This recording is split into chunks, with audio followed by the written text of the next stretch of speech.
word on the street is this book is wild. It's off the chain. So before I get back, I want you to have your seatbelt buckled and get ready to take this journey with me. I'll be back.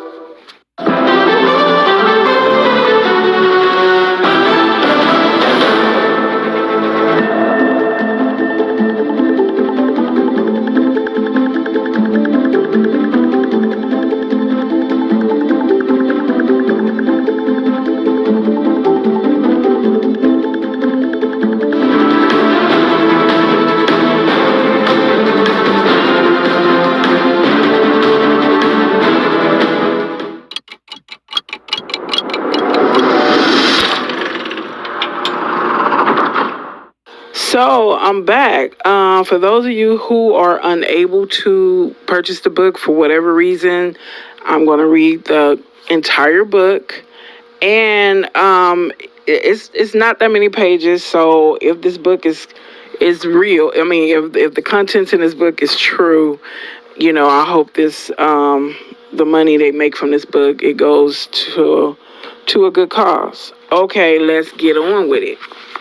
Wait a minute. It has some disclaimers. It says one of Kim's Porter final wishes was for this memoir diary to be made public out of protection for certain parties and their potential criminal activity.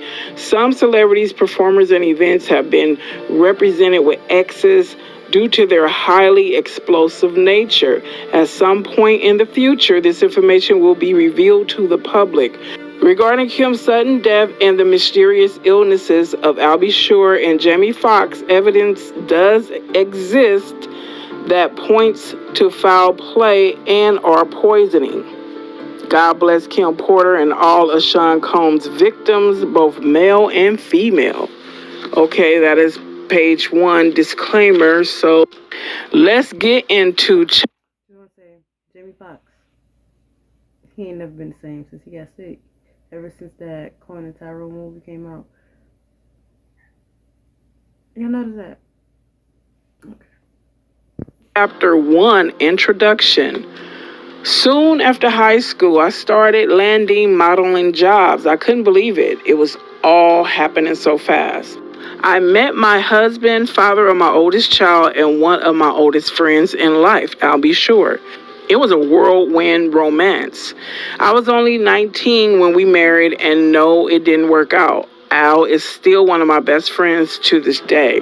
Our son Quincy is such a talented and wonderful young man. At that time, I had no idea my relationship with Al was going to introduce me to the man that I would spend the better part of my adult life with, a man whom I would love and cherish, but eventually fear and hate. I don't want to put the cart before the horse, but I will say, although I knew what was going on, I turned a blind eye many times. Here I have to tell this truth. Unfortunately, because deep down I knew everything that was happening, but I lied to myself a lot. He was so charming, a wolf in sheep's clothing, a devil, and I fell for it. This story must be told despite the fact it will hurt my children. I cannot hide it any longer. Sean Combs must be stopped. Chapter 2. Humble beginnings. I was born to loving parents, Jake Porter and Sarah L. Porter, in the Peach State of Georgia. All through Columbus High School, when I graduated in 1988, I knew I was going to be famous. In the 10th grade, one of my best friends, Tina, said to me, "You won't make it here in Georgia." I knew if I really wanted to be famous, I would have to leave my hometown and my home, Georgia. That conversation was so important, so I look back now. It changed my life. I met Al while I was working in the industry. He was so dope and charming, and I had such a crush on him. We were married before I knew it, and Quincy was on the way, but I was young, and it felt like it wasn't going to last. It was a little heated between us after we separated, but we got past that quickly. He is just a super dope guy and an amazing father. Though we separated, we were forever bonded through Quincy. Thank you, Al. I will always love you. When I met Sean, he was cool. I didn't think much of him at the time. He was just another guy at the label. Uptown was huge and we were all living our best life. But Sean continued to lay on the charm, and before I knew it, we were dating. As a young single mom at one of the hottest companies in the world, life couldn't get any better.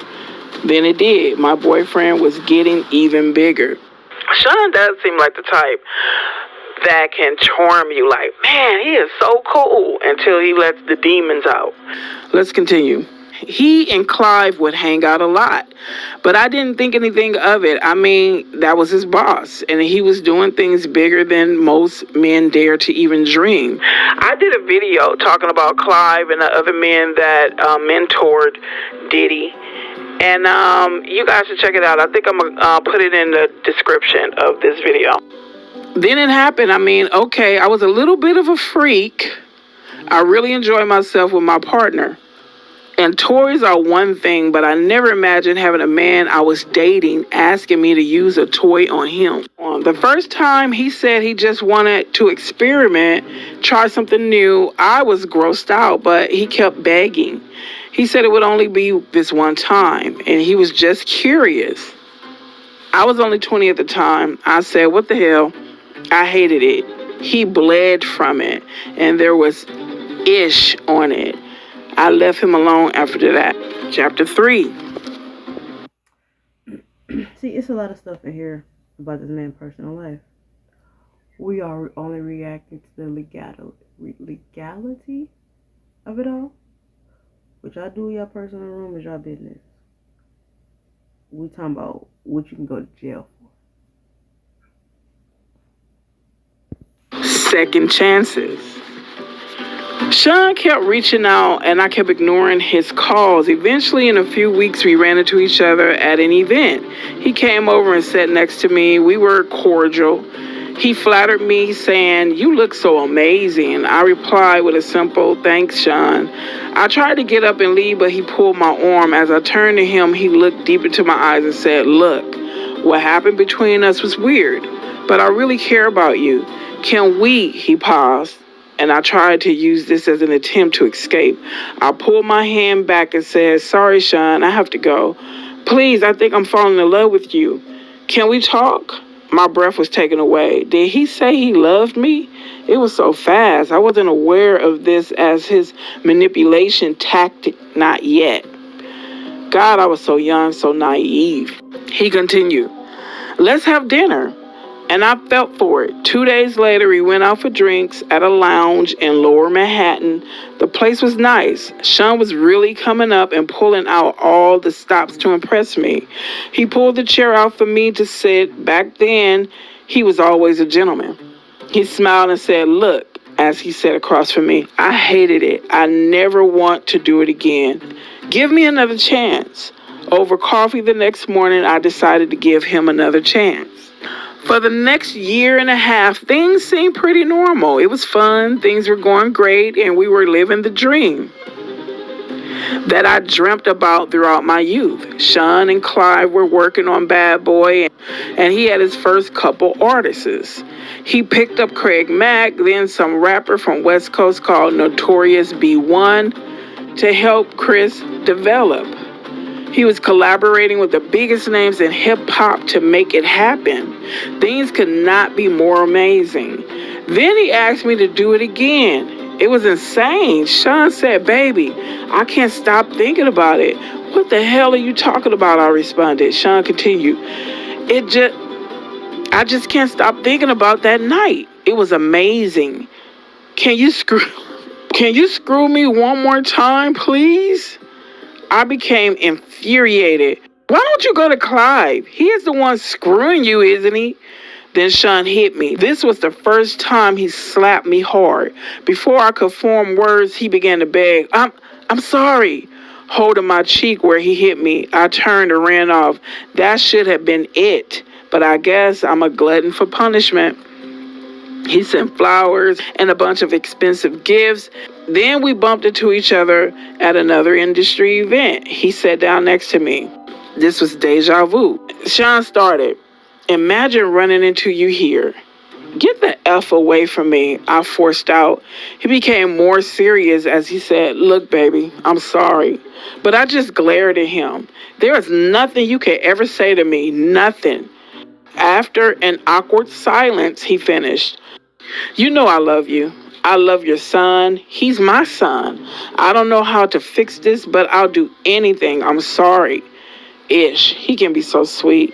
Here we go with the love thing. This time it's not falling in. He was great with Quincy, and to be honest, despite everything, I missed him. As he stood to walk away, I remember hearing myself say, "Call me later." What the F is wrong with me? Chapter 4, Forgiveness. Sean arrived with flowers in hand. He wanted to see Quincy. He was so good with him. And Quincy ran over to hug him. I felt my heart melting. He asked Quincy, "How you doing, Tiger?" Quincy looked so innocent as he responded, "I'm good. I miss you." Sean's response sounded genuine. "I miss you too. We'll hang out tomorrow, okay?" "Okay." Sean gave him a little love tap on the butt. "It's bedtime," Quincy replied. "Okay, good night," as he turned to head towards his bedroom. Here was the man I fell in love with, but what was I thinking? I don't think that's normal. There's no basketball. There's no sports involved. I don't think that's normal to be hitting a little boy on his booty. And Ish, not only does he want butt plugs, he slapped the ish out of me. So why am I still talking to him?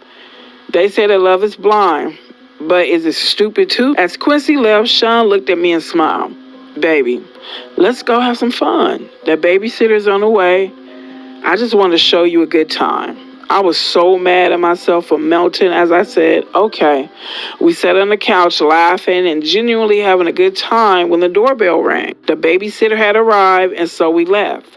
As we exited the house, a big man climbed out of the limo and opened the door for us. He wore a sharp suit with a gun noticeably tucked under his arm. I thought to myself, he could have made it invisible.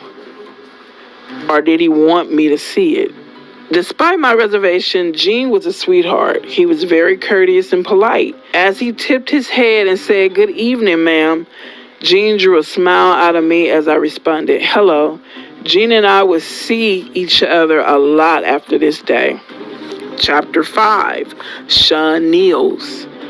The year passed, and thankfully we didn't have many bad arguments. Although Sean was strangely getting into voodoo, he would put curses on people, and I wasn't sure how to respond to that craziness. My problem as a single mother was I wanted to be married.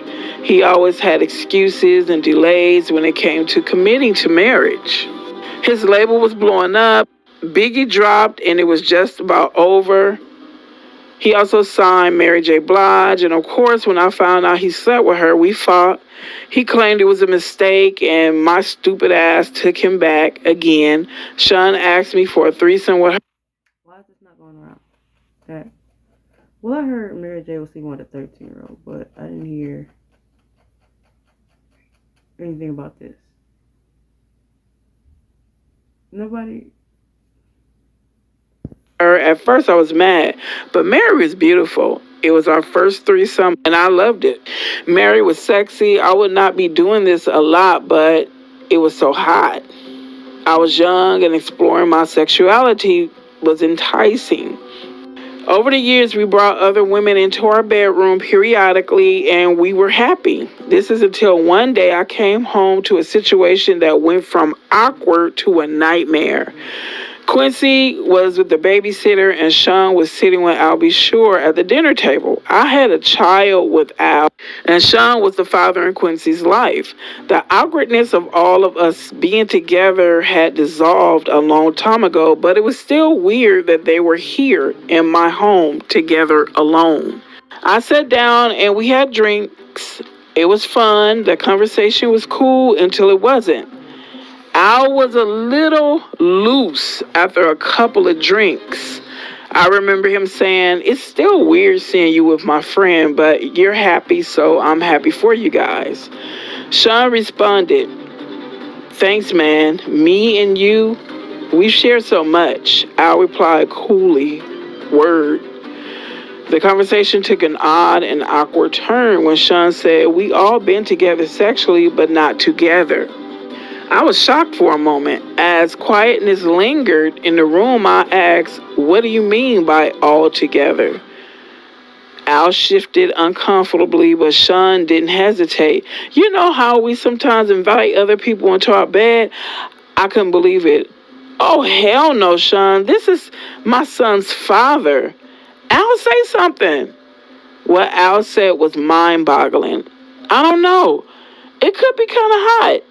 I miss you in that way." Although I couldn't believe Sean would do this, the truth was I still cared about Al, and this could be very hot. I just didn't want it messing up my relationship, and if things became awkward, how would it affect Quincy? So I asked, "Are you both sure?" I imagined both of them inside me. I knew this would be awkward sexually. There would be some bumping of genitals, but what happened next, I couldn't have imagined in my wildest dreams. Al, and then it's X'd out, so I don't know what Al did. I couldn't believe it. I stood there in shock, but when I saw Sean, I ran out of the room. This is too much. I couldn't. Sean called out to me, "Oh, come on, Kimmy." They didn't chase after me. And it's X'd out. So Al took the initiative. Jeez Louise. Let's go on. So he said he, and then did he? I think that's what happened, right?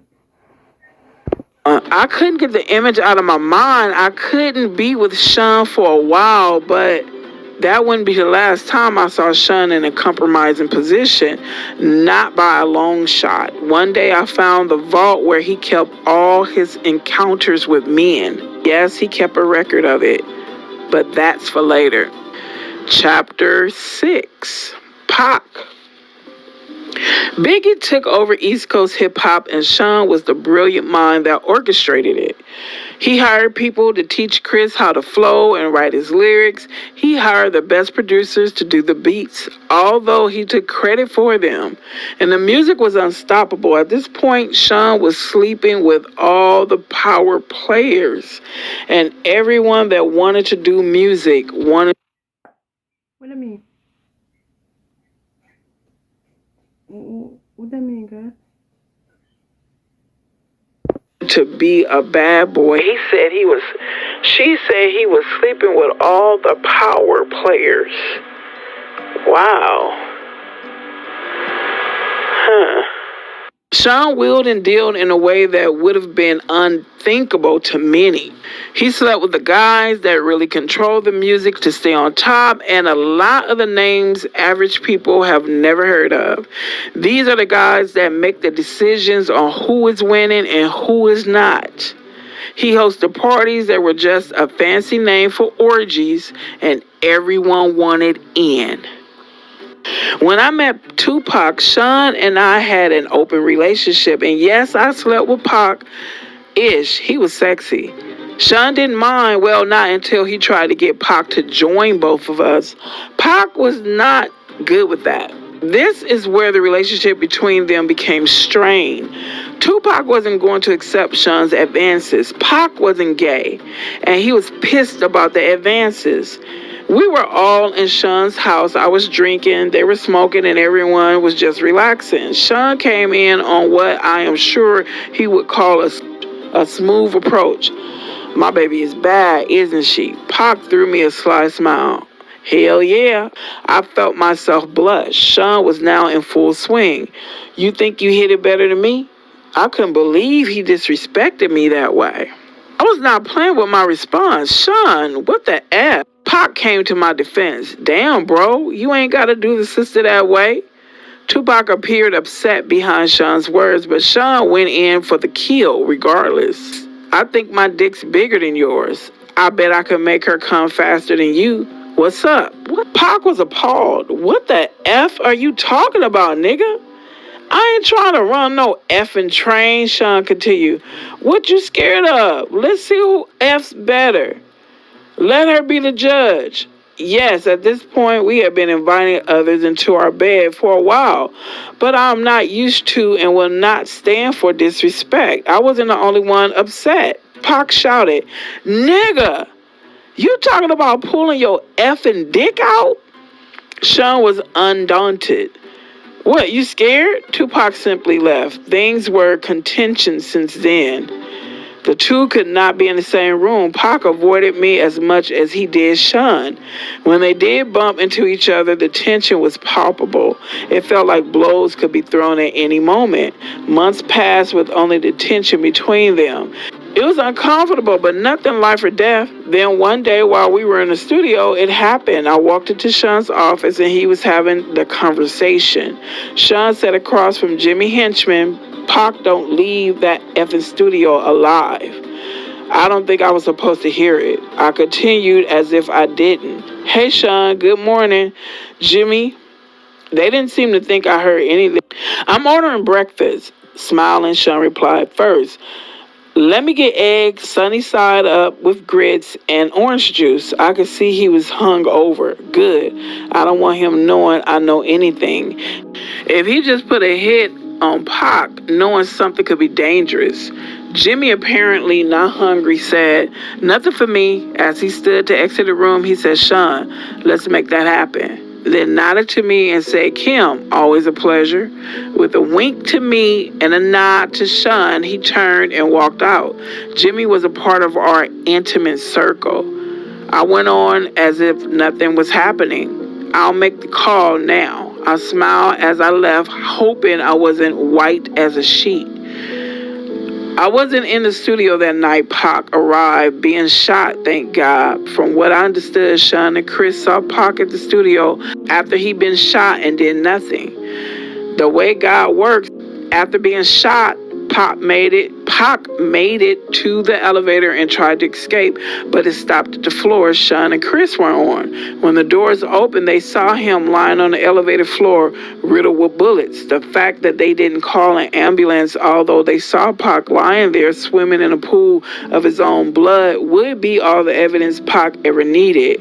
He, of course, assumed they placed a hit, and Tupac is a soldier. This is not something that will be unanswered. Pac didn't do well. He lost the testicle, but he survived.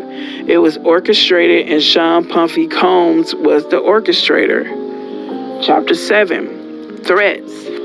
At this point, I knew I had to get away from him, but I was scared. He is going to take my life if I try to escape. One February evening, I thought I found my opportunity at dinner after an event.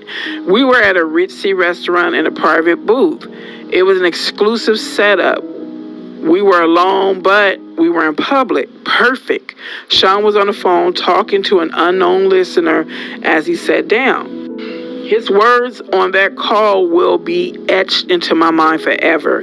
"We're going to release Who Shot You now." He waited for a response, then went on to say, "Of course they're going to think Big was talking about Pac. That's the whole effing point. Nobody would give a F about a diss track against LL. Effing Cool J. Do you know how much money we'll make with this kind of rap beef? Niggas battling after someone really got shot? This may not be the best time for this conversation." Sean was finishing up. "We drop that shit tomorrow." He listened to the phone, then responded, "There's going to be blood in the street. Niggas missed. Pac's alive. Let's capitalize on that shit."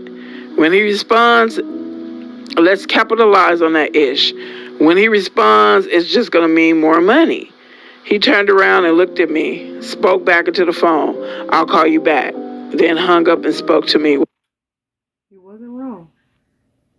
What's wrong? I tried my best to fake a smile at what I heard. After all, me and Pac were intimate. I responded, "Nothing." Sean was a fool. "Are you sure?" His demeanor was threatening. But I responded as cool as I could muster to his intimidating stare. "Yeah, of course." He took my hand, saying, "That's wonderful." He began to squeeze my hand until it hurt as he continued, "Because seeing you walk in the office while I was talking about killing that mother effer and you not saying ish to me had me just a little concerned." His grip was starting to hurt badly. "You're hurting me." As it continued, he squeezed tighter. Your pretending you didn't hear anything was a sign of your loyalty to me. Not something I should be concerned with, right? I had no choice but to give him the answer he wanted. I knew I was trapped when I responded. Of course, I'm loyal to you. Y'all probably thinking why she didn't say nothing. Maybe because she thought this dude was too inebriated to keep track of what she was doing the whole time. He was smarter than the average bear. Long game. He let me go as he responded, good. And remember, I'm the big dick. I snatched my hand back in pain. He smiled and said, let's start with a good wine. He snapped his fingers and his favorite wine was poured for him. They knew what Sean wanted, and what he wanted he got. I'm trapped. Now isn't the time for me to launch my escape plan. I have to be strategic. It's going to be hard to leave the glamour, the glitz, the lifestyle. I mean, this man just snapped his fingers in one of the most exclusive restaurants in New York City, and they poured his drink of choice. The bottle of wine is $800, and this is in 1994. The list to get in this place is 6 months long if you are somebody. Mayor Giuliani has a table here tonight. Also, if I got up and walked out, I would be safe. But what about tomorrow? I had to think. He sipped his wine and smiled. You're not drinking? He pointed at my glass. And of course, a waiter filled it. They knew what I liked as well. Sean has a bad temper. He yells sometimes, and okay, he's roughed me up once or twice, but he never punched me, he never bruised me, and he never hit Quincy. I would not have stood for that. He never laid a hand on my son. At that time, I never thought of him touching Quincy in any way. Then the significance of what he said hit me. Is he mad at Tupac over me? I'm the big dick. Oh my God, the last time he put his hands on me, it was because I enjoyed Jamie Foxx too much. He enjoyed Jamie too. He gets so insanely jealous. It's not fair. He wants to bring other men into the bedroom, but gets jealous when he does. Damn, you're quiet tonight. Not judging, but I'm also not surprised at Jamie Foxx.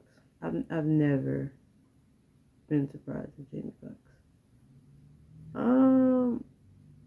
He just always gave me watered down gay.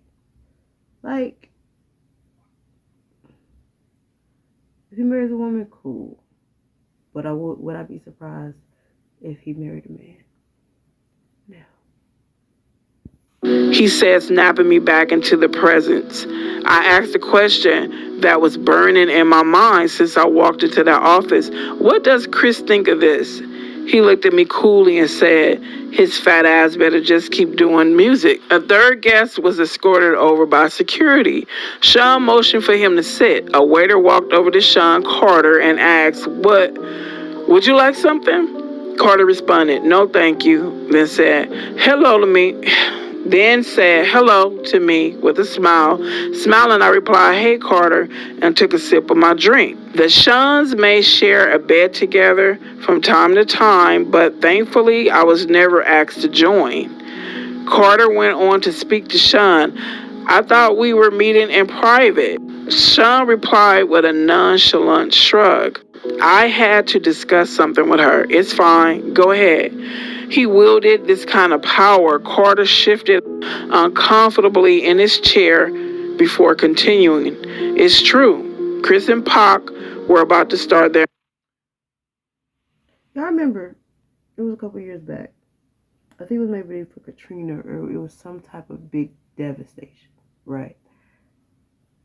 And do y'all remember, even though I didn't know they really hung out together, right? Like I said, around this time I was young. I was younger than 12, like in that area, right?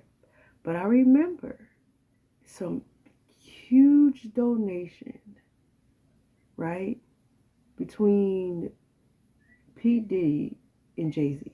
I don't remember what it was for, but P. Diddy said, like, I have a huge donation, and then my dude, he is going to donate with me. I don't know why I thought that was weird, but it always rang a bell in my head. It was like, did nobody else donate? Especially that amount, or like, it was just like the grand amount was so large. And I was just like, for what? If y'all could tell me what that was pertaining to. That On label.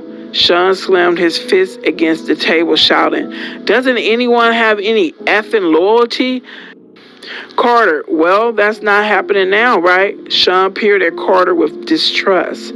Why the F are you so eager to share this with me? Chris is your man. F, he brought you on.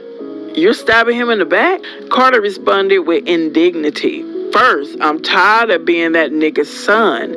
I need to come out from under his damn shadow. Sean smiled slightly. Okay, I respect that. Carter kept going. On top of that, this nigga's making that move, and it should have been with me. Sean looked at Carter blankly. Pac put Chris on. You know this. What's this really all about, Carter? Don't effing try to play me. The Jay-Z of today wasn't born yet. This young Sean Carter was in over his head.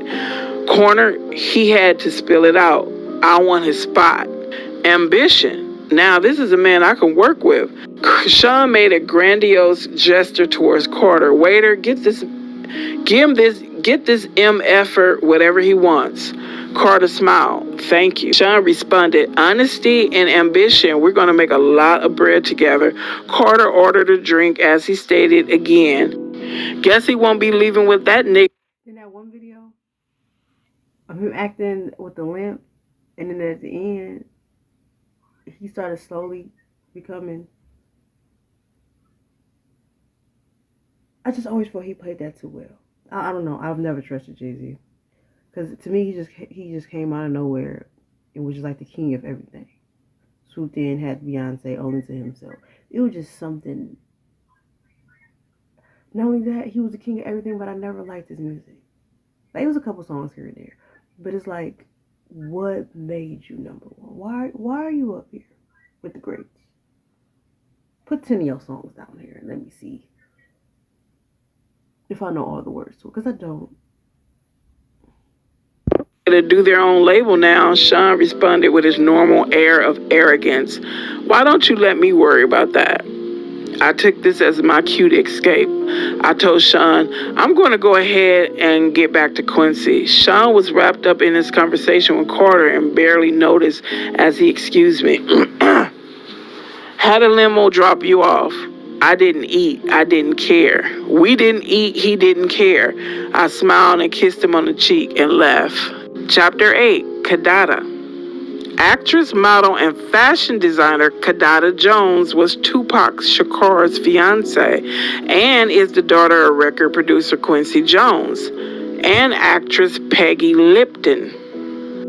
Being around other celebrities was just part of life. Meeting Kadada was just one of those events, and as time went on, we became close. We hung out together, went shopping, and so on. It was just about the same time I met Kimora. Those were the days, or so I thought.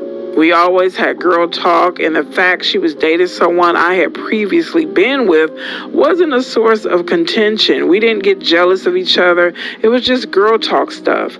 No, I did not become intimate with Kadada. Kimora was too jealous for that. Yes, Kadada knew about Kimora, Sean, and I all being together sexually.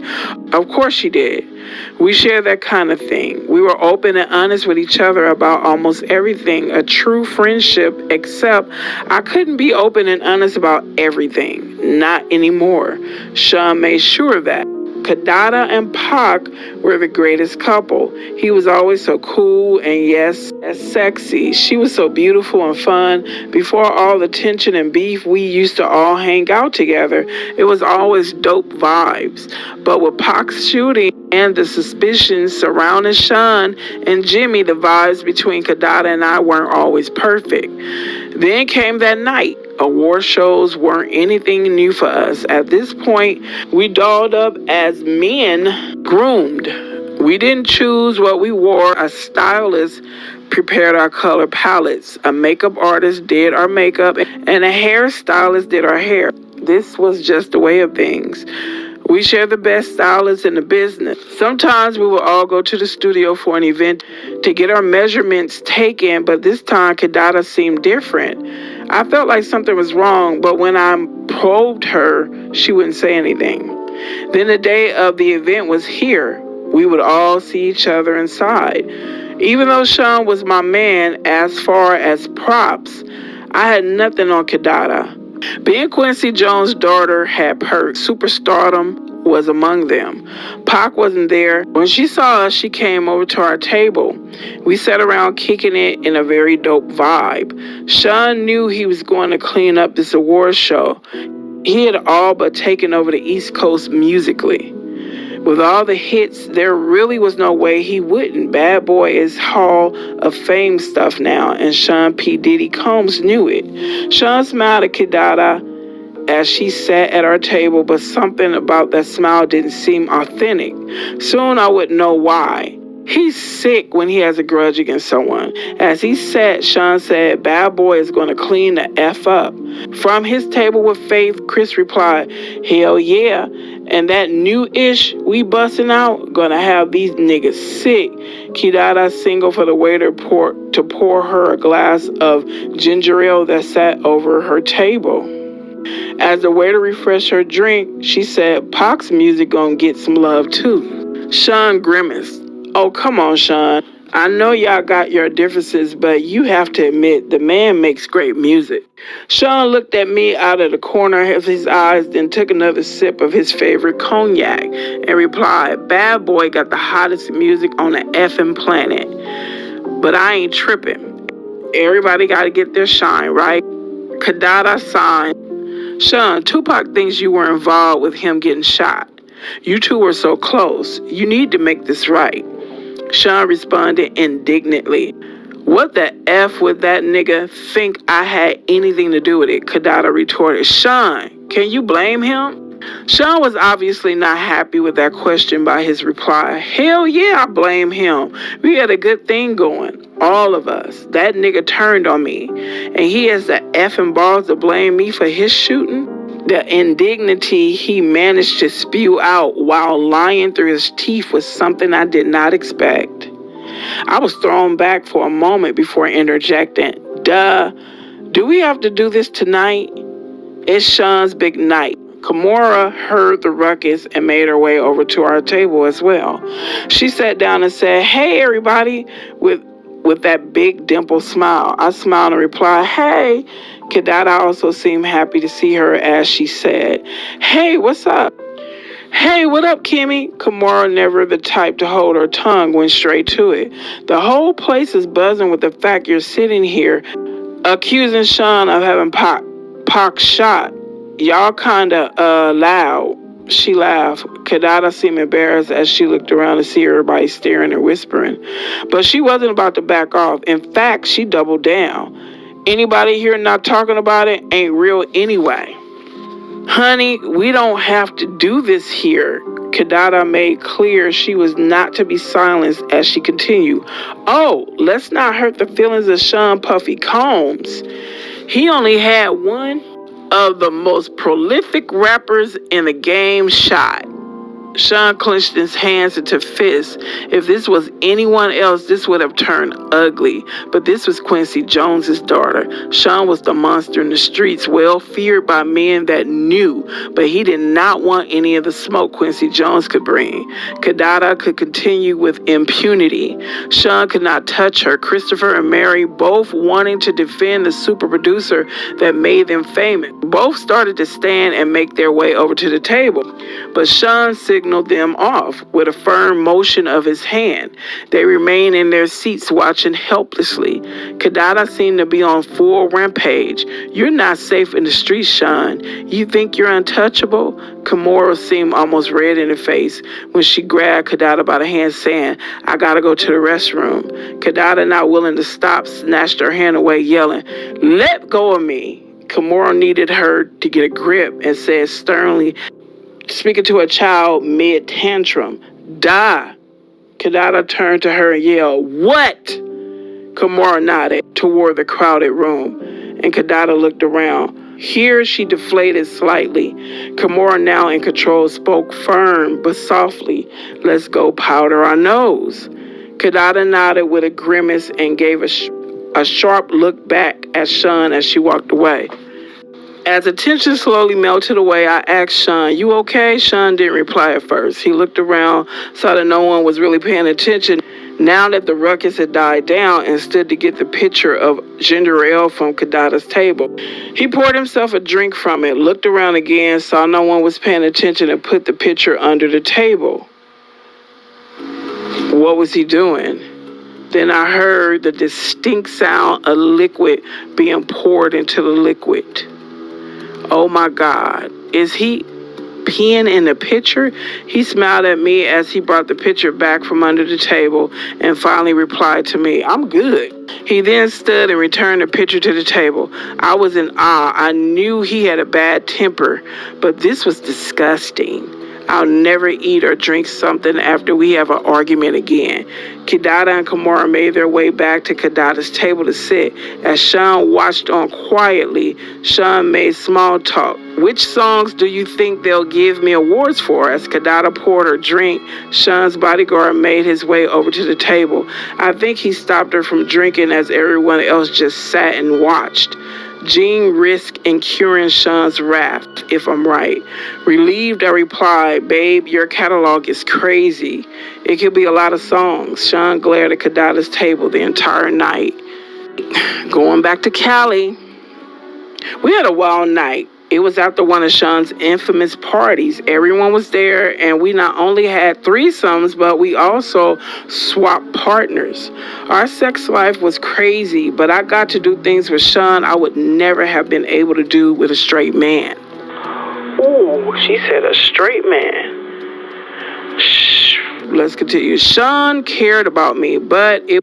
No, right? Listen. Right? Though, listen. Right? So... about that, I did hear a female saying that she only dates by men because the type of how adventurous they are is unmatched. And she said that it's more satisfying. I understand. It's not, I guess, as such a wall. I guess it's the same thing of when guys are like, "I need a girl that likes a girl," because the environment is a little bit more easygoing. It's not so, you know what I mean? So I've actually heard that before, to where if you go both ways, it's surely okay. It is actually preferred. So that's all I just wanted to say.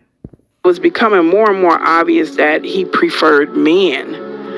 I was beginning to think I was there more to cover his wild desires than because he really wanted to be with me. He was like Caesar, every woman's man and every man's woman.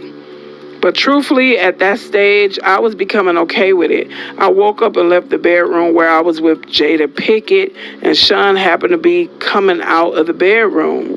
Wait a minute. I woke up and left the bedroom where I was with Jada Pinkett, and Sean happened to be coming out of the bedroom with It's XX'd out and Will Smith.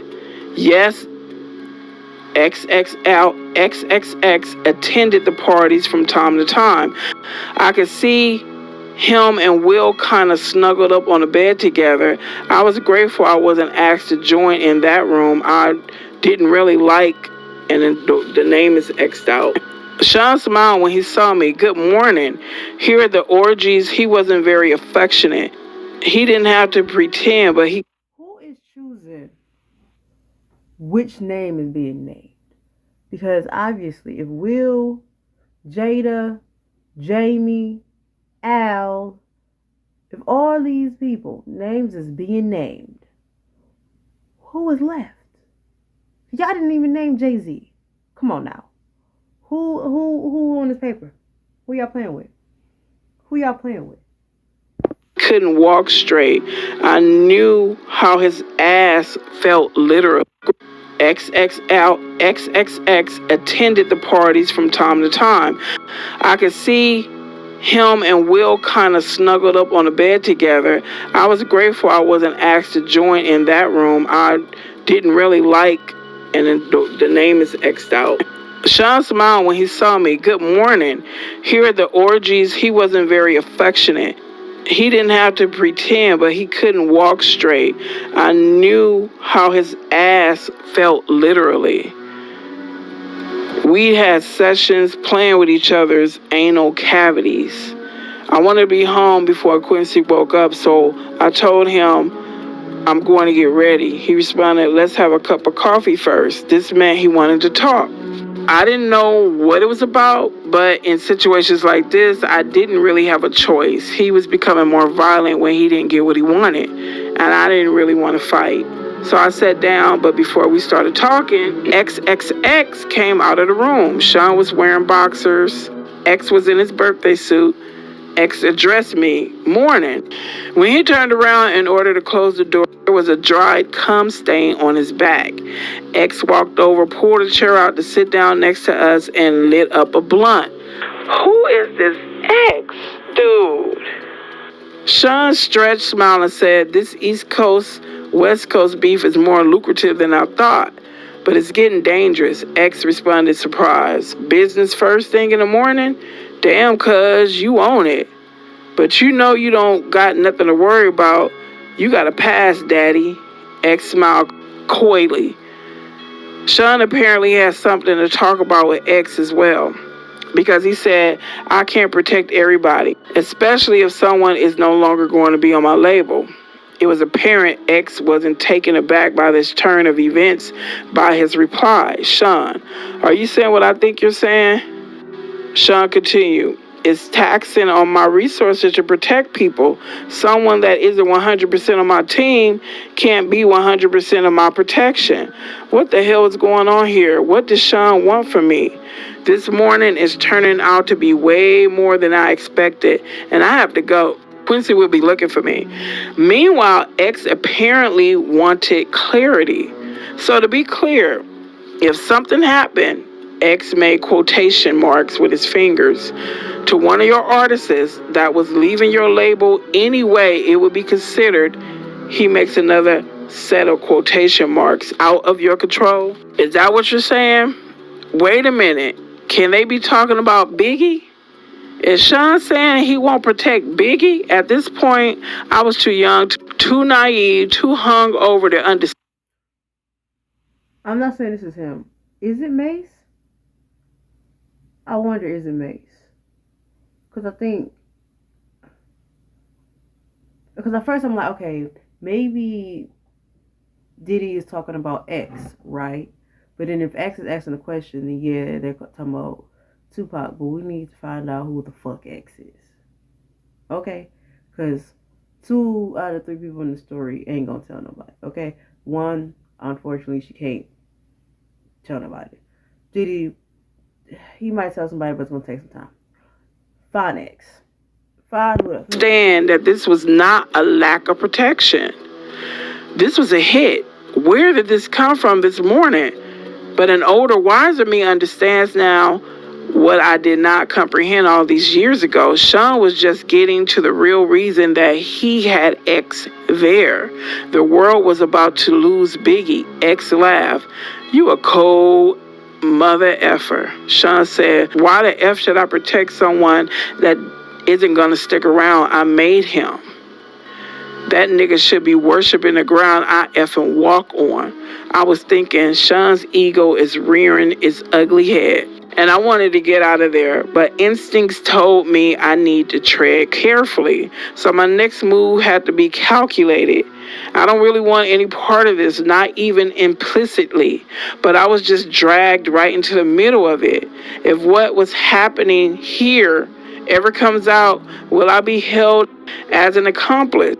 But even as those thoughts crossed my mind, I couldn't just pretend this was okay. So I said, but Sean, he hasn't left yet. They're just rumors. Are you going to let him die because of some rumors? Sean glared at me, the anger in his voice obviously stemming from hurt as he said, I know when I'm being betrayed. I'm not killing anyone, but I'm not protecting somebody that doesn't have my back 150%. F that. This was railing out of control. My mind began to race. Is there a way to get through to him? Maybe I could use the finance route. Sean, he's bringing in so much money. You put so much money into cultivating him. Are you going to throw away all that money? That's when he revealed how thought out this meeting really was. If he leaves, he takes all the money I invested into creating him. Sean sighs, but if he can't protect himself and something terrible does happen, then the money I would make off his death will blow away all the money we made so far. I was perplexed. Sean, he continued, he's worth more to me dead than alive. Sean Combs is a calculated monster. X chimes in. I get that, fam. A lot of people out there want Biggie dead too. Without your protection, he doesn't stand a chance in Cali.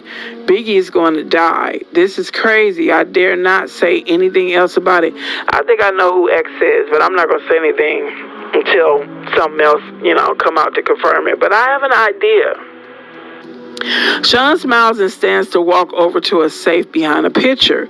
There he pulls out a bag marked with X's name. He turns to X and says, that's why you're worth your weight in gold.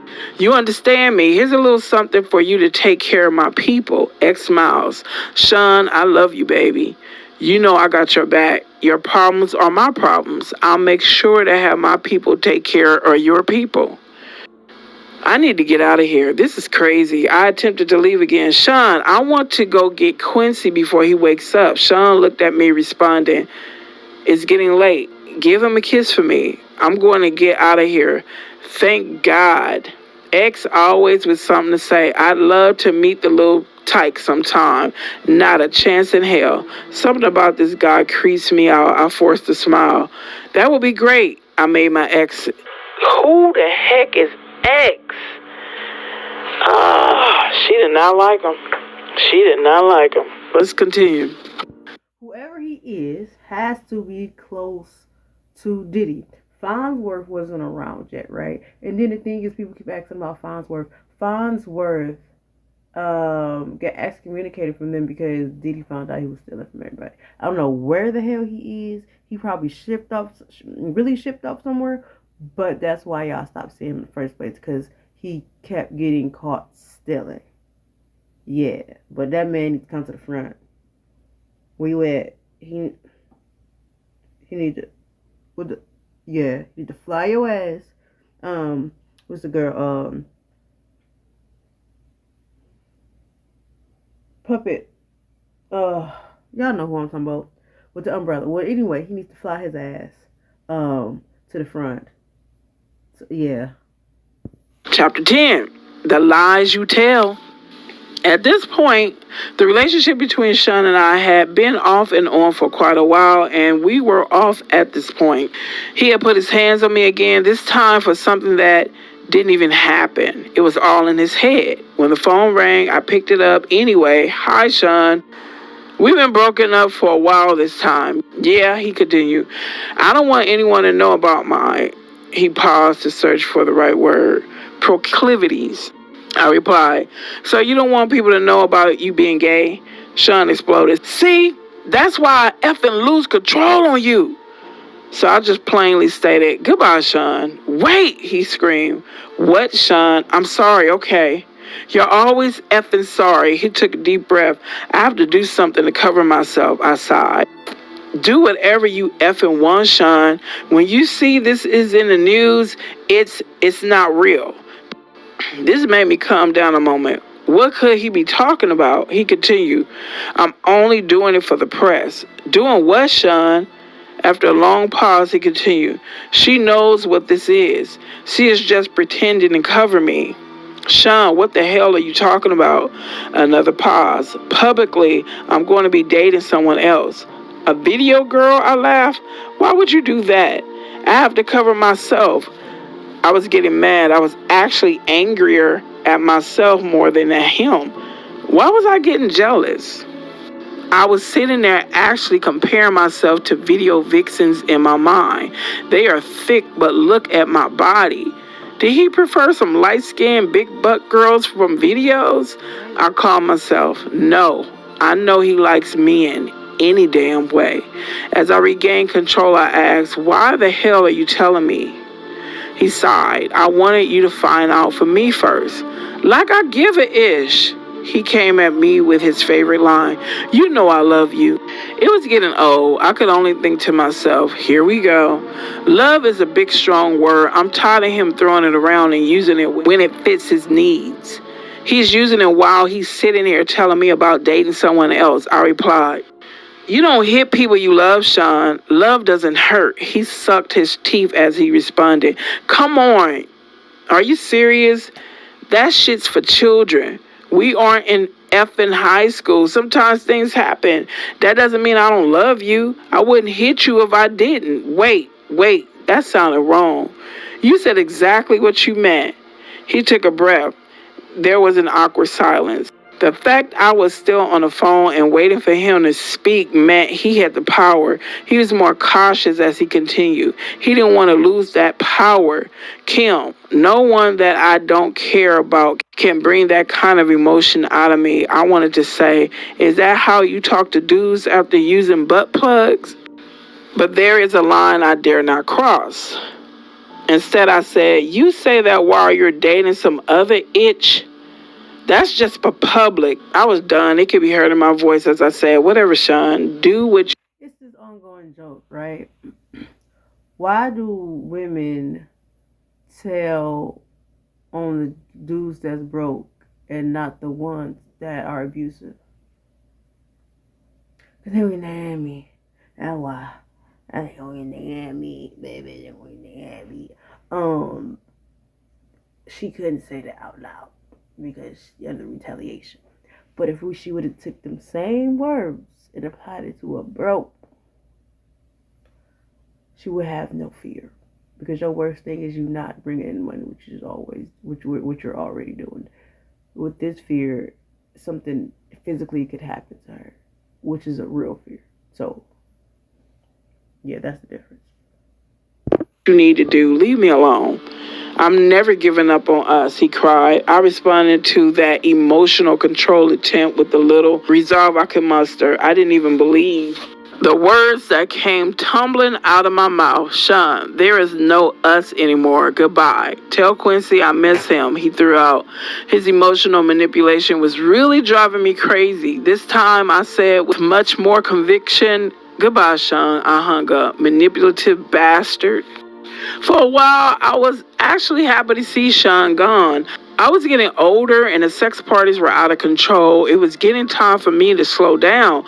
Quincy was getting older. I knew that if I kept going, the rumors circulating were going to eventually find a way to get back to him. What will he think of me? Chris is about to take his trip to California. I didn't know exactly what was going to happen out there, but I felt like Tiana Wallace was about to be an orphan. I knew I didn't want any ties to that. As I was sitting there contemplating all of this in my robe, sipping my wine on this Friday evening, my doorbell rings. I was not expecting company. I opened the door and found Sean. My heart skipped a beat. I was shocked but recovered quickly. I forced a smile and told him with a slightly slurred speech, shit, I am way more intoxicated than I thought. Sean entered looking around suspiciously, then turned to me and smiled, saying, you haven't been returning my calls. I just wanted to make sure you're okay. I'm fine. He obviously was not here out of concern. He was checking to see who was here. Sean was controlling like that. Yes, even though we were not together and he was dating someone else, he started to make his way to the living room. I attempted to put a quick end to the visit, but it came out a little more directly than I intended. So, since you can see I'm fine, you can let me go to bed now. Part of me wanted him to stay. As he entered the living room, I was forced to follow. Sean was very direct with his next inquiry. Is someone else waiting for you? No, but Sean, we're not together. You're dating someone else, and I can F whoever I choose. With this, Sean became irate. He fiercely slammed me to the ground. Then he pulled out a .22 and set it on the end table. He turned to me calmly. I was scared. My voice quivered as I pleaded to him. Sean, please stop. Quincy is here. How did we get here? How did we get to the point that he was in my living room threatening me with a gun? He knelt on one knee and got right in my face to say, "You're mine. You don't have a choice in that now. I can't live without you." He stood up, composing himself. I was terrified as I whimpered, "Sean, that's not love." Sean picked up his gun and cocked it. He looked at me almost thoughtfully and asked, "Have you ever heard, if I can't have you, no one can?" "Sean, please don't. Please." Quincy will hear. Sean smiled and put the gun away, saying, "Oh, this is just for dramatic effect. I would never shoot you. If I was going to kill you, no one would trace it to me. You know how many people I've had to take care of over the years? It would be quiet. Something in your food or drink." Oh my God. Something in your food or drink. Something that will... But she said that, remember? She said she has to be careful about anything that she eats, drinks, consumes now, because she's seen him peeing in that jug with Kadada. Yeah, she ain't surprised. No ma'am. Ever get back to me, I wouldn't shoot you. Do you understand? I could only nod, tears flowing down my cheeks. He looked at me thoughtfully. As he reached down to help me up, I could do nothing but agree. He's a terrifying monster. Now he wanted to smooth it over, and I had to go along with it. What else could I do? Listen, baby, I don't ever want to hurt you. You know I really love you, or I would have moved on. Thinking about living my life without you is just too hard. If someone ever tried to hurt you, I would kill them. My back hurt from where I hit it on the table when he shoved me. All I could do as he helped me up was nod that I understood through my streaming tears, which he wiped. He looked toward Quincy's room. "Let me say goodbye." "No, Sean, please." Thinking quickly, he has to get up in the morning. Sean looked at me with an unreadable look. He was studying me. "Okay, I'm gonna go." Nervously, I walked him to the front door. "This is over, thank God." He kissed me. I didn't want him touching me, but I couldn't refuse. "Kiss Quincy for me." I tried to keep my composure as I replied, "Sure, Sean." He opened the door to leave. The bodyguard that was waiting outside escorted him to the car. This was far worse than I realized. Why would he need a bodyguard at my front door? How was he anticipating this go? After I shut the door, I had another drink. For tonight, the nightmare was over. Hold on. Are back. Yes. I sipped on my wine and cried. The next few days, he sent dozens of flowers. He brought Quincy expensive toys. He didn't want me. He wanted me to keep his secret. I'm trapped. He has the authorities under his thumb. I can't go to them. This is like a gangster movie. How high up does his power go? How far is his reach? The FBI, the CIA, who is not corrupted or who won't be silenced by their upper chain of command? Can anyone help me and my child? He found his way back to my bed. I had no choice. Chapter 12, A Mama's Love. The calamity that ensued between the death of Biggie shook the East Coast. It rocked me as well. Sean could have stopped it. He was complicit in it. He was a contributor. He knew it was going to happen and didn't stop it. This was his friend. No, they were not nearly as close as Sean would have the public believe, but still. As far as Sean was concerned, we were great. To the public, we were just having the off and on relationship of a normal couple. And I probably just seemed like a money-hungry hoe. But the truth is, I just got used to not having a choice. Today, I recognized it for what it was. Stockholm Syndrome. I was at his beck and call and had become comfortable with it. Quincy had everything he could ever want, with the exception, of course, of a normal parental figure. That is why this chapter is so powerful for me. A mother's love is so real. One night, I was out with my boyfriend. Yes, we were on again. We were joined for dinner by none other than Miss Wallace. Sean looked over as security allowed Miss Wallace to approach the table and sit. Miss Wallace spoke with a smile. "Hello, Sean. Hi, Kim." I smiled the best I could. With the situation, for all intents and purposes, she is sitting with her son's killer. I hope my voice didn't betray my feelings as I said, "Hi, Miss Wallace." Sean smiled also as he said, "Hello, Miss Wallace. What can I do for you?" When I got your call, it sounded urgent. he was able to appear as if he was smiling warmly.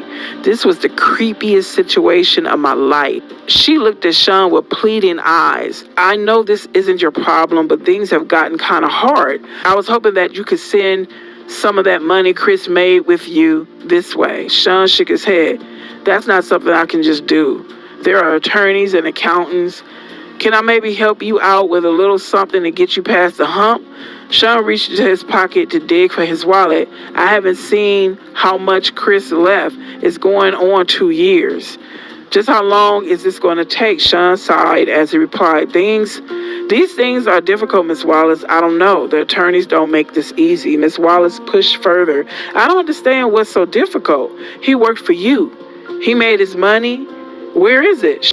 Sean shook his head as if saddened by what he was saying as he continued. It's not like I can just give you his money. You're entitled to certain amounts, and they are just trying to figure out what that amount is.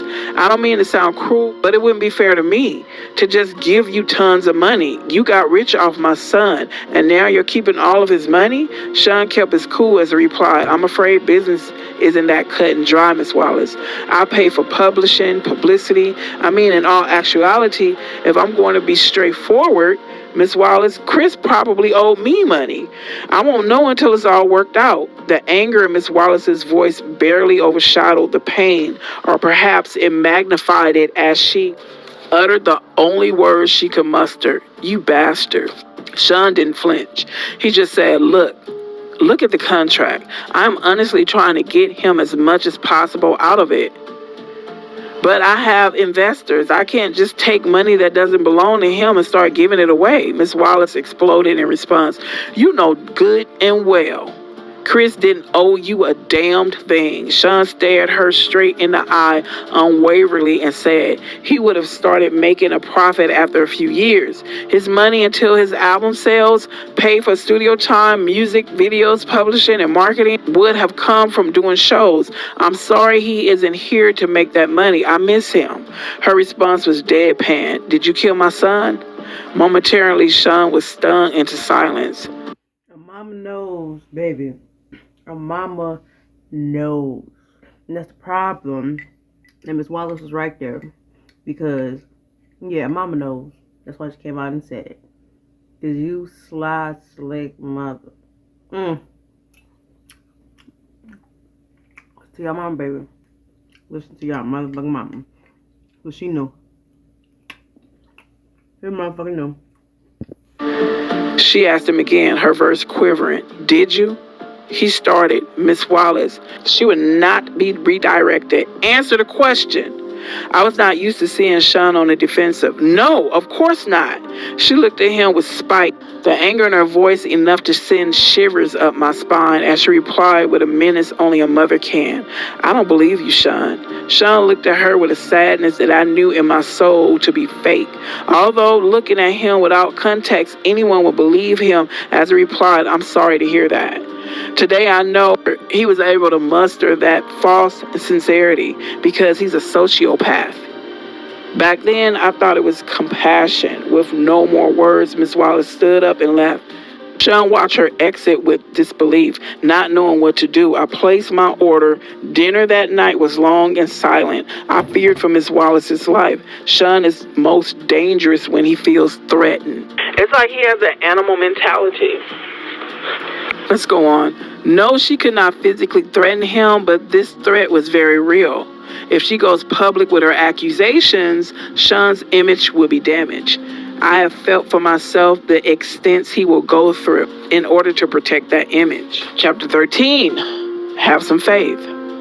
The fact of the matter is, Sean was a complete control freak. He was absolutely the worst. But of all the things he did for control, this might have been one of the most despicable ones. We were in the bad boy office one evening, sitting in the lounge area enjoying a meal. Sean was smoking one of those big cigars when Faith entered and sat down with us. She seemed relaxed as she said, hey guys. As I smiled, I never had any bad vibe from the marvelous Faith Evans. We never talked about the wild time the three of us shared at one of Sean's parties. I gave her a hug. Hey girl, what's up? Sean smiled. Is it one person they ain't fucked? is it? I guess at this point, if you want them, you can have them, right? If you want them, you can have them, right? Okay. Who was X? Colin asked, "Hey, what brings you out?" She addressed Sean, saying, "Look, when you asked me to hook up with Chris, I understood you needed to control him. I felt honored that you would choose me to monitor one of your most valuable assets. Chris is sweet," Sean laughed and said.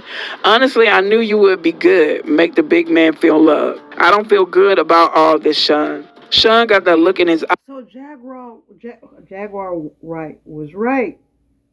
I love Jaguar. I know y'all might not like Jaguar, but baby, she ain't missed yet. Baby girl ain't missed yet.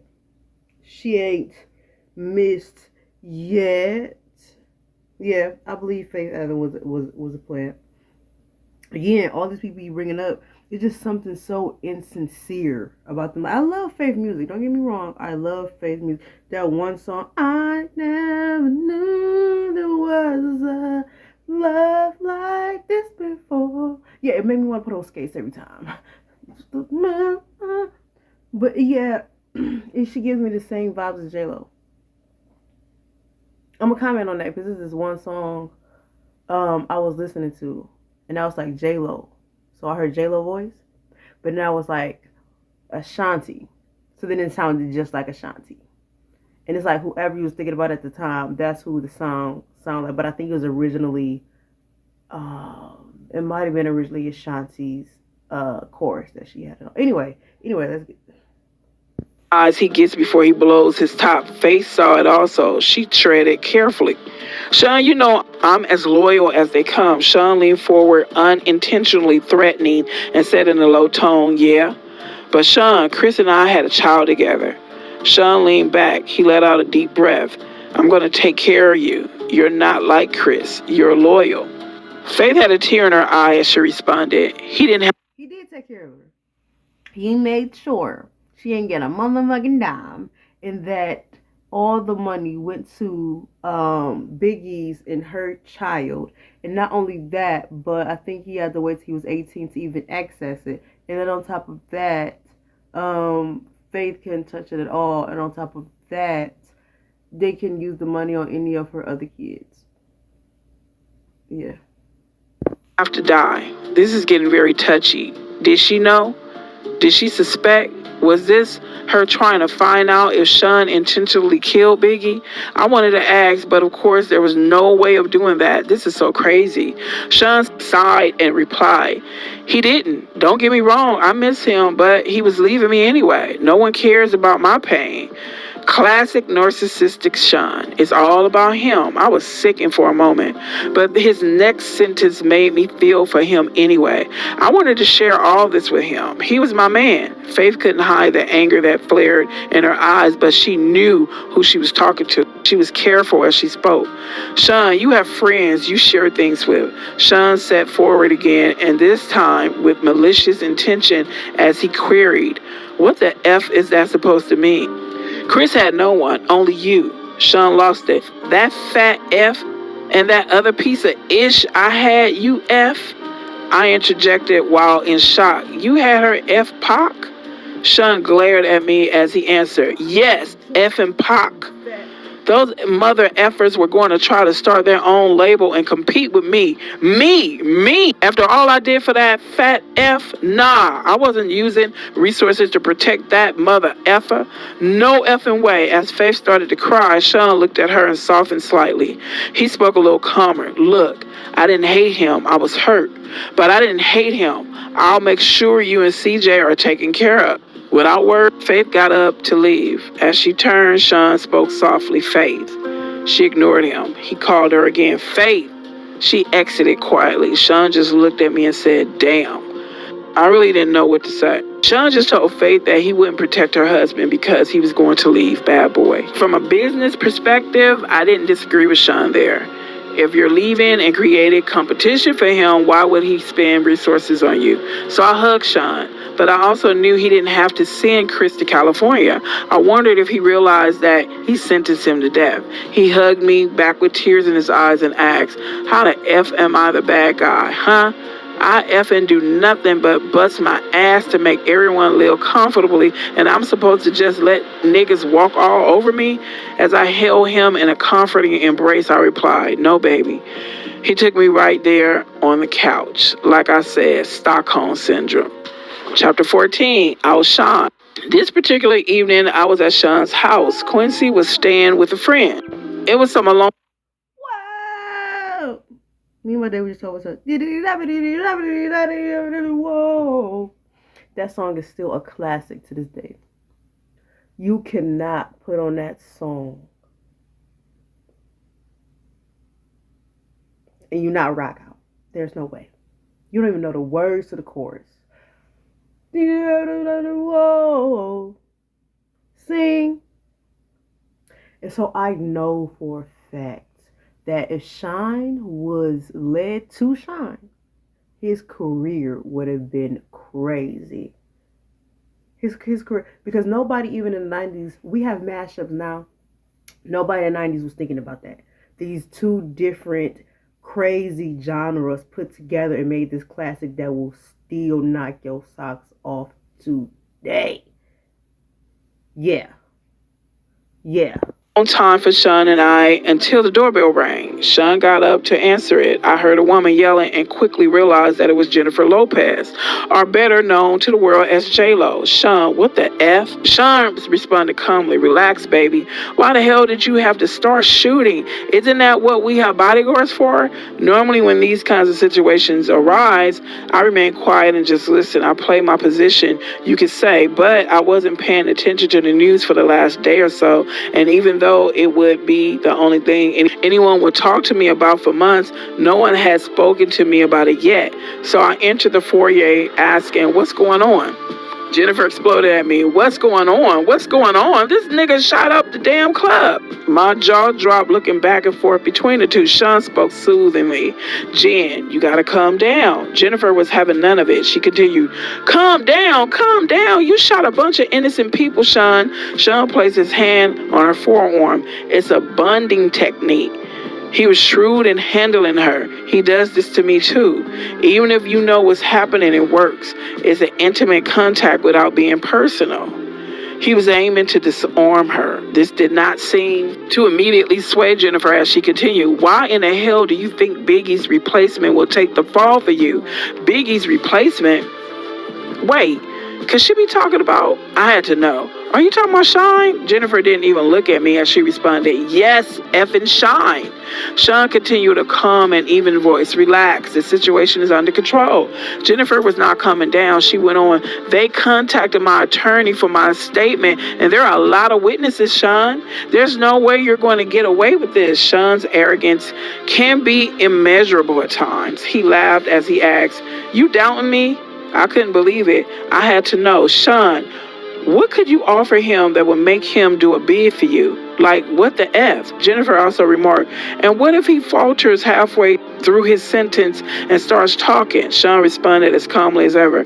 He won't do that. People in jail don't cross-connected people on the outside. Jennifer looked deflated. So, you'll kill him too? How much does she know? Look, I'm not going to threaten anyone. Sean is smart and loyal. He knows how it works. And when he gets out, he'll be well taken care of. Apparently, everybody knows. And at the same time, apparently, ain't nobody gonna do shit either.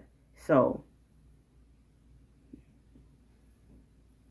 apparently, everybody knows who Diddy is, what he does, what he's capable of. But y'all, okay. Jennifer spoke defiantly. Sean, they want to question me. I'm not perjuring myself. I am not going to jail over this. Sean seemed so in control. I admired him for it at this point, but my spirit was broken. I felt bad for Jennifer. She catches one bad break after another, and this was a really bad break. Sean spoke with confidence. Relax. Come in and have a drink. Have your lawyers call me. You'll never see the witness stand. I promise. Jennifer wasn't so sure. She asked him, how can you possibly know that? Sean smiled as he replied, between Shine's confession and the witnesses that gave their accounts, the cops won't need much else. The statement from your lawyer will be fine. Jennifer's next concern popped up. She explained, my attorney, Sean, he's good, but he won't do this. Beaming with confidence the way only a man with his network can, Sean responded. Sure he will. Jennifer shook her head defiantly as she responded, Sean, you don't know him. Sean's unbreakable confidence was ruling the day. Jennifer was giving in as he told her with a smile, I got this. Sean, are you sure? Sean gave a wink. My attorneys handle situations. Give him my number too. Jennifer seemed leery as she asked, you're not going to threaten my attorney? Sean laughed as he replied, no, of course not. Money talks, baby. He turned to me and said, take her inside and pour her a drink. I had a question of my own. But you were going to make Sean the label's go-to man? What are you going to do now? Sean looked disappointed as he responded. He had the voice, but his flow, he signed. Well, artists with his talent are a dime a dozen. Looking at Jen, he continued, he's not a once-in-a-lifetime find like Jennifer Lopez. Now he's throwing on a charm. Despite the situation, she blushed slightly. Sean continued, let's grab that drink. Let me handle this attorney situation. Relax, don't worry. He left the foyer and went to have a seat in the living room. He tried to make a threesome happen that night. It didn't work out. Not that day. Chapter 15, Queen Bitch. Kimora Simmons and I went out to have drinks. She was looking at me seductively and I was turned on. Oh my God. We were going to go back to my place afterwards, but suddenly after a sip of my drink, I felt like I had to vomit. I excused myself and barely made it to the ladies' room. When I came back, Kimora asked, you feeling okay? I'm fine. I have been under the weather the last couple of days. I think I'll head home. She said, your breasts are looking kind of plump there, girl. Embarrassed, I whispered, not in public. She replied simply, are you pregnant? I was taken completely aback. Why the hell would you say that? She let it sit there for a minute. I bet in her head she was like, wait for it. Then it hit me. She gave me a minute before continuing. So what you gonna do? I didn't understand. Gonna do? If it's not Sean's, F. If it is, with the shock wearing off, the scope of the situation began to take hold. I responded, I better get a test. Yeah, because back in them days, they really, really didn't use condoms. People still don't use condoms to these days. It's not really different, I guess. Less people use, I don't know. Anyway, right, with her, I guess, having all these orgies or whatever, technically she don't know who it was. But I don't feel like Sean will let that happen without him controlling it somehow. It's like, I feel like he will put spermicides in her lotion or something so she won't get pregnant. But when he's ready to have a baby, he will stop it. And then go back to it once the baby's born. You know what I mean? Like, I think everything is controlled by him. Everything. She looked at me with pity. Damn, girl, good luck. After what he did to Chris, I wouldn't want to be in your shoes. The desire that was in her eyes before I got sick was all but gone. As I began to stand, I realized what she said to me, and I paused. She looked at me flatly and said, ain't nobody stupid, girl. I didn't know what to say. The question still lingered in my mind despite everything I knew. Did Puffy intentionally kill Chris? She brought me back to the moment by saying, go, not knowing what else to say, but knowing I had to deal with my situation right now. I replied, I'll hit you up. She sighed and simply repeated, good luck. So, everybody knew that Diddy had something to do with taking Notorious out. Okay. You see the games, this world. Okay, let's go on. Chapter 16, Christian. The next day I was sitting on my couch deep in thought when my doorbell rang. I went to let Sean in. This is going to be scary. We made our way back to the living room and we sat down. Quincy was asleep. Sean seemed legitimately concerned. What's so urgent? I didn't know what else to do. I just blurted it out. I'm pregnant. The inner room was so thick as J-Lo. He was quiet. What is he thinking? He asked the obvious question. Are you sure? I spoke rapidly. I was on a pill. I'll get rid of it. I'm sorry. I just wanted you to know. That's wonderful. This is great. I was so confused. Huh? You're not mad? He laughed. Mad? No. Why would I be mad at this wonderful news? I'm going to be a dad with the woman I love bearing my child. What could possibly be better? He jumped right on the phone and called one of his besties. I could hear Will Smith congratulating him. Sean said, yeah, definitely hold on, Kim, baby. I was still in awe of the fact that he didn't get angry. And yes, I will admit, I was sure he was going to hit me. So, Other than, right? Other than this, because being homosexual doesn't make you a bad person, right? Other than the stuff he was doing with his son, Will Smith probably is actually not that bad of a guy. I mean, yeah, they was doing whatever, but as a friend, he's probably a really good friend. But like I said, though, I did hear the rumors that he was having sex with his kids. So we ain't gonna, put too much on his character. But the stuff that I'm hearing is surprising. Yes. But am I surprised? No. Okay. oh, it was with relief when I replied, yes. He told me excitedly, we got to have a party. His excitement was contagious. I was getting really excited too. Yes, a gender reveal. And he cut me off. Yes, of course, we're doing all of that, but everyone is going to want to sleep with you right before you give birth. My heart sank in my chest. Everybody is going to want to what? Sean went on with the same excitement. Well, not everybody, Will, Jada, X. Sean, I'm having your baby. What? He verbally waved me off. It'll be fine. I couldn't help myself. I just started crying. Sean grew quiet on the phone, then spoke low. I'll call you back. He hung up and took me by my hand. Baby, I never asked anything from you. I tried to see him through the tears streaming down my face.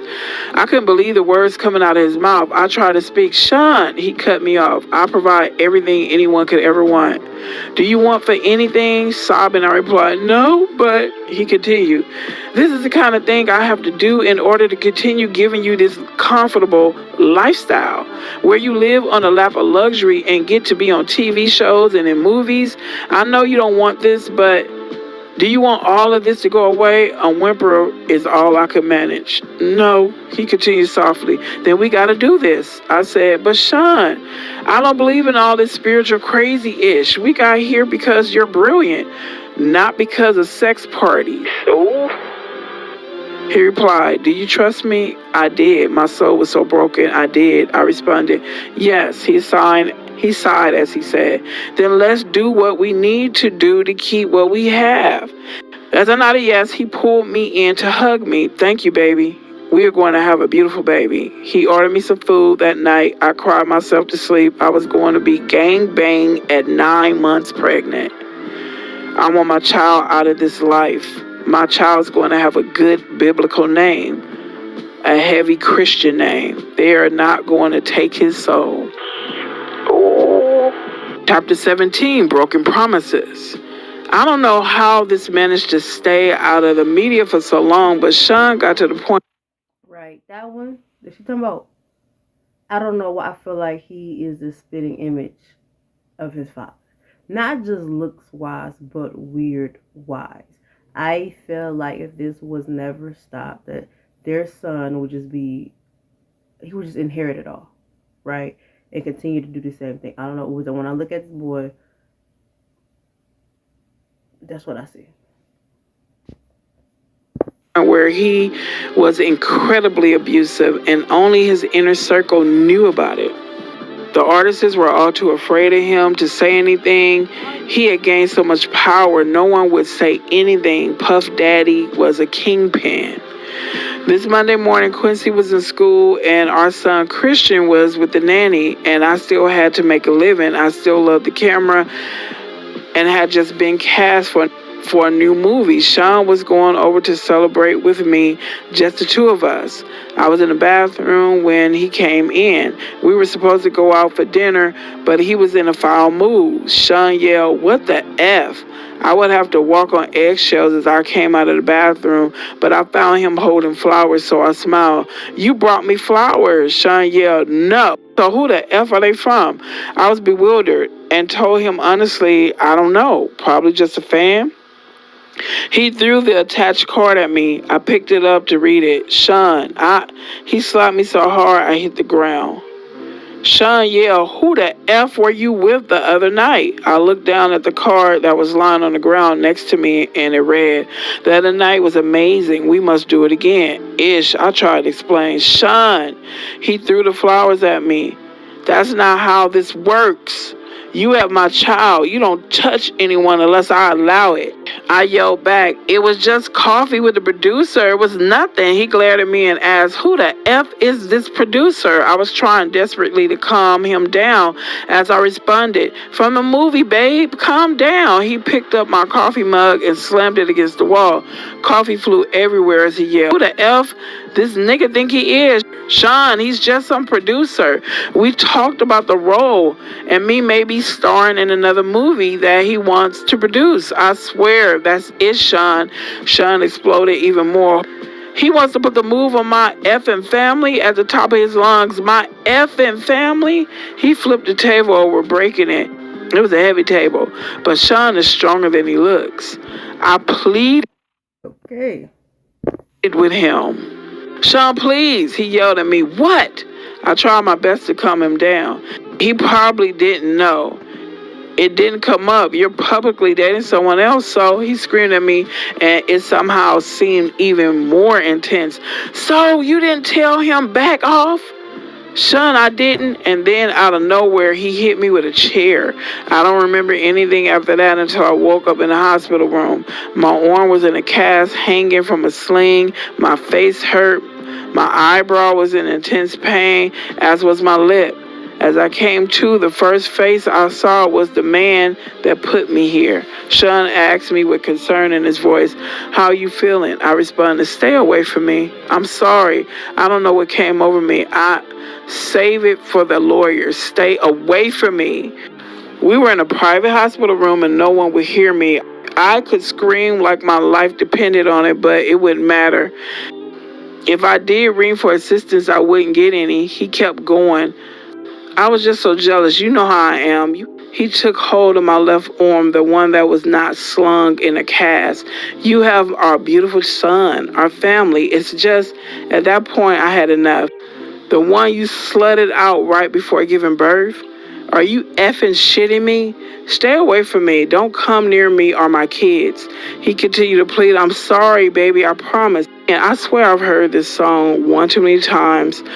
I spoke through gritted teeth.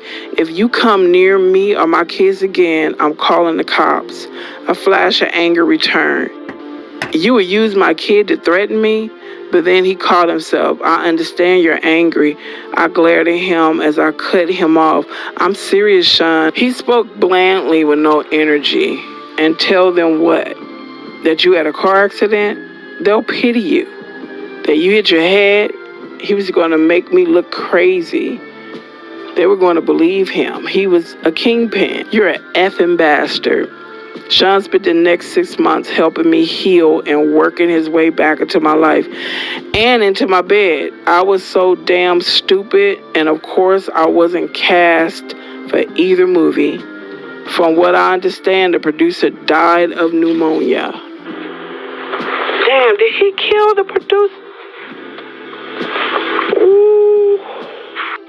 Sean kept his word for the most part until he didn't. I ended up pregnant again. He wanted energy from that too. That would be my last sex party. My body will never be ravaged by so many people again, especially while I'm pregnant. What if something happened to the twins? After that, I wanted out. But when I tried dating someone else, they would end up dead from pneumonia. What the I knew Sean was behind it. This was not a coincidence. He gets jealous of a guy and they die of pneumonia. I could be next if... Oh my... So, didn't she have some kind of pneumonia? Oh.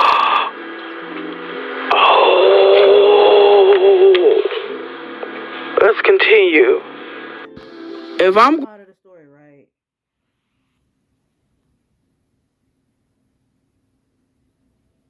Hopefully I'll cut that out in the edit, but you putting 2 and 2 together. It's making 26. Yeah. Yeah, it is. Yeah, the fuck it is. want to get out of this alive, I'm going to have to do something to make him stay away from me. I had a plan, but it was dangerous. Sean has a vault where he keeps videotapes of all his conquests. I started sleeping with him again. After he falls asleep, he was starting to drink heavily. I would get into the vault and get a couple of tapes, take them home, make copies, and swap them for the next set of tapes a few days later. It took weeks to get them all copied, and he never knew I had them. This was my way out. Some of the tapes had things I would have never expected. The gay parties are one thing, but the young boys like Usher, Lil Bow Wow, Justin Bieber, I would have never known. My God, is he grooming Quincy? This has to end. Ooh. I invited him over one day to confront him. Now, we almost at the end right now. Listen, I was, because I was smoking, so I'll put it. I was with Kim the whole way. The whole mother way. But you mean to tell me, at the point that you realize he might want your son too, then it's not okay? Like, that's the part of the movie I always hate. When it's happening to everybody else's kids, you don't want to say nothing. But then it's your kids, you want to pipe up. Oh, now he has to be stopped. You didn't already say how he did stuff with Usher. Because he probably was a child at the time. He did stuff with Justin Bieber. Now you're like, he might be doing something with my son. Let me stop this evil villain. And put an end to our on again, off again relationship. He entered my house unannounced for the last time. He would no longer have the key after today. I was in the kitchen. Kimora and I were sharing drinks. I was scared to face him alone. Sean entered smiling. "What's up, Kimmy?" "Hey, Mora." I told Sean to sit down. Because of my tone, he looked at me stung and asked, "What's going on?" "What is this?" I responded with delight. "Me taking my life back. We're done," he answered. "Hold on, wait a minute." I was so excited that I wasn't hearing any of it. I shouted at him, "No, no more. This is effing over." He looked confused as he asked, "Where's all this coming from?" With disgust, I said, "I got effing footage, Sean." He looked even more confused as he inquired, "What are you talking about?" Kimora said with revulsion. "Usher too?" Sean said, "Wait. What the F is going on?" Sean stood aggressively, and Kimora responded, "Don't make me call the cops." Sean's anger was creeping in as he replied, "This is how it is?" I simply nodded. "If anything happens to either one of us, it gets released." He seethed as he queried, "After all I've done for you?" I don't think I was ever so happy as when I said those words to him. "Get out." Pissed, he started to leave, looking back with pure hatred. As he walked down the stairs, he turned around in a fury and lunged at me. He knocked me down near the top of the stairs. I was hurt. Kimora screamed, "Stop!" As he began to crouch over me, I kicked at him, hitting him in the kneecap, then his face. He went tumbling down the stairs. He was too hurt to get up. I called the cops. Kimora left before they arrived. When he left, it was in an ambulance. I felt empowered. I felt safe. The Sean Combs days had finally come to an end. Chapter 19. Finale. Things were okay for a while. I started dating again. It was almost normal until I got serious with someone. Then my boyfriend died of pneumonia. I knew it was Sean again. That's when I decided to write this book. A few days ago, my home was burglarized. Only laptops were stolen. I know it was that bastard or his goons. Of course, I had a copy in the cloud that I was able to easily download here onto this new computer. As I continue to write now, I'll send this into the cloud as well. I will send out copies via email, and my Google Drive password will be attached so the missing chapters can be accessed. This book must get out. There are so many more chapters to add. This outline is a great start. I have to organize the rest of the chapters and add them in little by little. I plan on spending today working on exactly that, but I'm not feeling very well. Thank God the kids. But like I said, right? Because she did end up dying of an illness or whatever. Like I said, shit, I forgot what I was about to say. But go ahead. Aren't here this weekend, so I can rest. I called Kimora to cancel our tentative plans for a meetup. When I spoke to her, she said, "Girl, that doesn't sound like the flu. You want to go to the hospital?" That didn't immediately alarm me. I just need some rest, I told her, and quickly got off the phone. But why can't I get my doctor? Why won't he pick up the phone? Oh no, I called Sean from my bedroom, where I'm lying in my bed. All I could think about was the kids, my babies who are with this monster, that man that I now suspect of having done this to me. Sean picked up with an air of superiority in his voice that let me know it was too late for me. He spoke confidently into the phone. "Hello?" I screamed at him. "You bastard. I have your effing children. What are you talking about? The kids are with me," he replied with a mocking innocence. "There's literally nothing I could do. I could only ask, did you ever love me?" Instead of answering the question, he responded, "The most important thing to me in the world is loyalty." I couldn't believe it. I had to ask, even though I understood. What the F does that mean? With the same feigned innocence, he mocked Kim. Is something wrong? He's going to continue this game to the bitter end. I asked one last time, "How could you?" Again, with the narcissism I had now come to despise, he responded, "How could I? Do what? I gave you everything. You went to someone else. You left me just like everybody else did. You asked, how could I? How could I what?" I yelled. "Look what you did to everyone around you." There was only anger in his response. "So you're saying everyone leaves because how I am, and you were going to expose me?" He had me burglarized. I knew it. I shouldn't have threatened him. I should have just published a book. I'm going to die like Heavy D, like Biggie, like Pac, like so many others, and it's because he is a monster, plain and simple. Before hanging up, I simply say, "That's not the only copy, you F." Then I shoot out a group text. I let everyone know he got me. Then I call 911. As I sit here waiting for the ambulance, I am writing this chapter and praying that I make it to the hospital. I don't feel like writing anymore. I may not be around to see it in print. It's okay. I'm sending it out. He won't get away with this. I will have to say my final words. Sean Combs will get exposed even if I lose my life doing it. My kids have always been my most cherished possessions. I know the story getting good. But let me hold on. Ashton Kutcher. You mean a leading man to take down sex trafficking? Like, please tell me it ain't so. Please tell me it ain't so. Because we just gotta throw everybody who ever got famous or was famous since like the 1970s. He didn't become famous in the 90s, but whoever he was, somebody created him. So we have to get rid of the motherfucker that created him.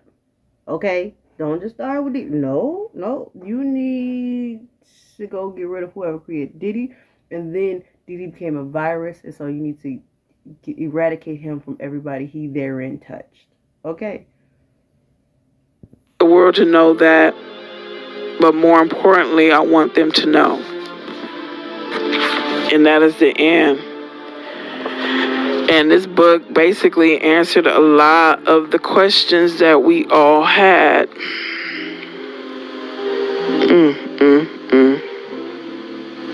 I hope you guys enjoyed it. So yeah, I guess